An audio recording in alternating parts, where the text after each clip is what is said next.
On the night of August 4th, 1964, the waters of the Gulf of Tonkin were dark and restless as USS Turner Joy moved through the night. Inside the destroyer's dimly lit radar room, the nervous crew intently scanned the screens. Suddenly, a blip appeared on the radar, then another. To Seaman Dennis Plzak, an experienced radarman who'd now had his eyes fixed on the screen for days on end, this was a sure sign that they were under attack by a series of patrol boats. Orders came fast. The crew moved rapidly to light up the night sky with Turner Joy's powerful 5-inch guns. A torpedo wake appeared from the darkness, but no one could be sure where it had come from. Turner Joy swerved hard to avoid the phantom threat, leaving the crew questioning whether it had been real at all or just a trick of the restless waters. Out of nowhere, a torpedo wake streaked across the water. The crew couldn't pinpoint its origin, but they opened fire without hesitation. Rounds from Turner Joy tore into the blackness, and the crew prepared to fight an enemy they couldn't see.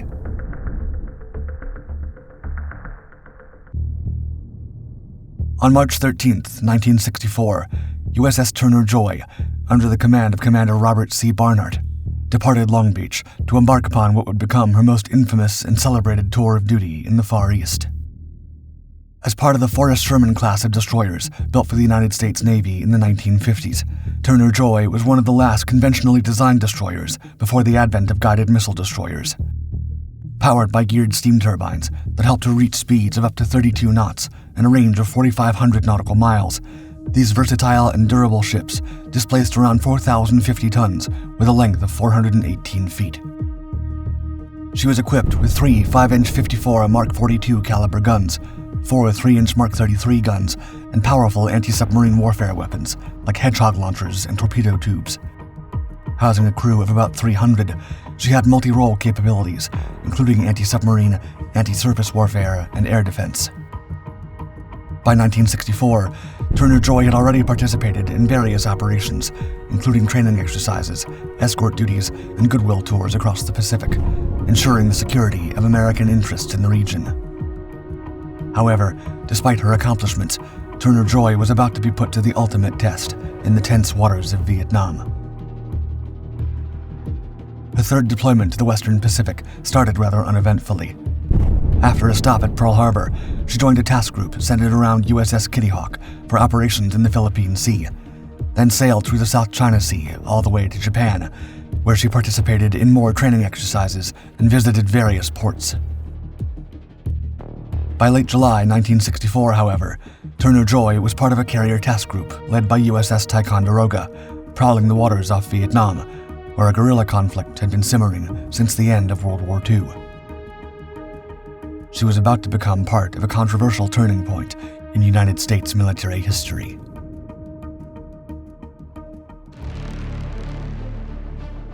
Early on the afternoon of August 2nd, USS Maddox, an Allen M. Sumner-class destroyer under the command of Commander Herbert L. Ogler, engaged in similar patrol duties as Turner Joy, was suddenly attacked by a trio of well-coordinated and fierce North Vietnamese motor torpedo boats. Without hesitation, the American destroyer unleashed her guns. As Turret 1 roared to life with the help of her gunners, USS Maddox became the first United States Navy ship to fire in combat during the Vietnam War. Now embroiled in a full-on battle, Commander Ogler quickly reported his ship's action up in the chain of command, pleading for assistance. With this, 4 F-8 Crusaders flew off of aircraft carrier USS Ticonderoga. Also called in to help in the Vietnam War's first fire exchange was Turner Joy, who, under orders from Commander Robert C. Barnard, sailed at full speed towards the Gulf of Tonkin. In the melee, Maddox scored hits on the torpedo boats, while the F-8s continued to strafe them, and sank one of them. But by the time Turner Joy arrived, the surviving TP boats had fled. With this, both ships sailed out of the Gulf of Tonkin, vowing to return the following day to unleash their revenge. Sure enough, on August 3rd, the duo of destroyers sailed back to the Gulf, this time under the operational leadership of Captain John J. Herrick, commander of Task Group 72-1, a man known for his cautious and analytical approach. The ships had the orders to continue their patrols in tandem, proudly showing off their American flags in a powerful statement in the international waters off the coast of North Vietnam. At around 8 a.m. on August 4th, in the midst of rough weather and heavy seas that could confuse even the most skilled of sailors, both Maddox and Turner Joy's radar and sonar contacts suddenly reported several small, high-speed surface craft approaching the duo at extreme range. According to Turner Joy's seaman and radar operator Dennis Plzak, quote, "I picked up several small contacts, 3 to 5, on my scope approximately 12 miles away, and tracked them into short range. I wasn't sure of them being genuine contacts until they were in short range. I've spent many hours on the surface search, and I evaluate them as definite contacts. It appeared to me that there was a definite plan used by the craft. At one time, I held clearly 3 contacts, 1 directly astern of us, and 2 moving in and out. Could not tell size of contacts due to short-range scale." Meanwhile, the 2 destroyers, once again, called Ticonderoga for air support. As the radar and sonar plots suggested that the North Vietnamese boats were closing in on the American warships from the west and south, Turner Joy sighted 2 torpedo wakes. Finally, it was time to make their move. Confident in the fact that they were under attack, the destroyer sailed at full speed, maneuvered strategically to evade torpedoes, and began firing her 5-inch guns at the unidentified radar returns. According to Turner Joy's commander Barnard, quote, "The only evidence I actually saw that would indicate something was being hit with our 5-inch 54 gunfire was a column of black smoke rising from the surface of the water."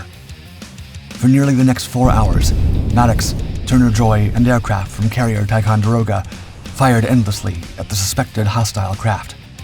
But the fight soon became confusing, as the small craft seemed to be hiding well under the strong currents and inky black night. According to Barnard, quote, "When I attempted to come around to close the smoke, from the first hit, another surface contact was reported to be closing the Turner Joy from astern. This target was taken under fire also, but nothing visually was sighted by me to indicate it was hit. By the time I was able to maneuver the ship around to investigate the column of black smoke previously sighted, it had disappeared from my view." Aboard Turner Joy, boatswain's mate 3rd Class Donald Sharkey was confident in the fact that he'd seen the enemy boats with his own eyes. During the night gunnery engagement, he spotted a flare off the ship's starboard side and kept watch for any contacts. A PT boat then appeared between the vessel and the flare, and Sharkey clearly saw its outline, identifying it as a PT boat. During the battle, Maddox and Turner Joy reported that at least 2 of the enemy boats had sunk by direct hits, and another 2 were severely damaged, but all remaining boats rapidly fled to the north. In an after-action report following the battle in the Gulf of Tonkin, Captain Herrick, who observed the action from the Combat Information Center in USS Maddox, stated that many of the reported contacts and torpedoes fired by the so-called PT boats were doubtful. Believing the patrol boat attack was instead a series of freak weather effects on radar, spotted by nervous and overeager sonar men. Except for the ambush at the beginning, Herrick suggested a thorough reconnaissance patrol in daylight by aircraft. The following morning, on August 5th, the aircraft flew back into the Gulf, looking for confirmation of the previous night's events. There were no oil slicks, no floating debris, no destroyed enemy ship hulks. All expected fallout from hitting a sizable torpedo boat with a powerful 5-inch shell. Whether or not the North Vietnamese attacked the 2 American ships on August 4th remains a mystery. To many, a mix of fiction and fact. To the captains and crew of Maddox and Turner Joy, there was no doubt in their minds that they were under attack, and considering the prior events, they chose to respond forcefully. Of course, the enemy denied it categorically, but admitted to the attack from days before. Whatever happened, the engagements of August 2nd and 4th, now known as the Gulf of Tonkin incident, gave the United States the pretext to escalate its involvement. With Congress passing the necessary resolution and President Lyndon B. Johnson signing it, America was now set to fully enter the war in Vietnam. Shortly after the events, at Syracuse University, in a speech titled The Communist Challenge in Southeast Asia on August 5th, President Johnson said, quote, "The Gulf of Tonkin may be distant, but none can be detached about what has happened there. Aggression, deliberate, willful, and systematic aggression, has unmasked its face to the entire world. The world remembers. The world must never forget that aggression unchallenged is aggression unleashed. Following the excitement of the hectic first week in August, Turner Joy resumed more routine operations in the South China Sea, concluding her deployment when she reached Long Beach on October 2nd, 2 months to the day since she and her men rushed to the aid of Maddox in the Gulf of Tonkin. From then on, the destroyer became an essential asset of the Vietnam War. In the late summer, she served both as an escort for carriers and as a detached radar picket ship in different missions, and by September 23rd, Turner Joy was in the Gulf of Thailand, not far from the west coast of South Vietnam, to take part in one of the war's earliest naval gunfire support missions conducted along that section of the coastline.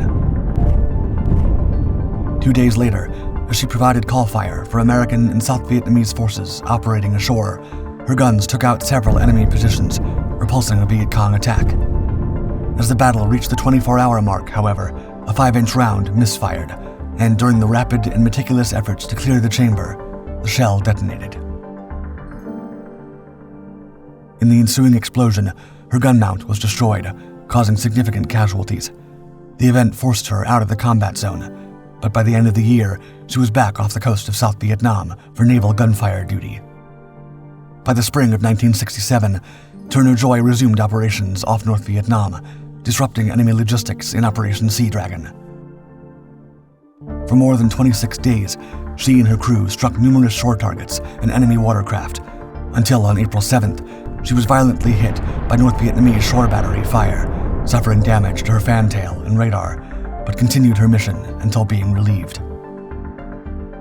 After repairs, she returned to combat duty, completing several tours in the region, including gunfire support missions and patrols along the Vietnamese coast, as well as participation in the 25th anniversary of the Battle of the Coral Sea, a major strategic victory for the Allies all the way back in World War II. Her fifth deployment began in 1968, when she once again provided support to U.S. and South Vietnamese troops, and she continued to fight, including numerous gunfire support missions and patrols in different ways in the war, all the way into the early 1970s.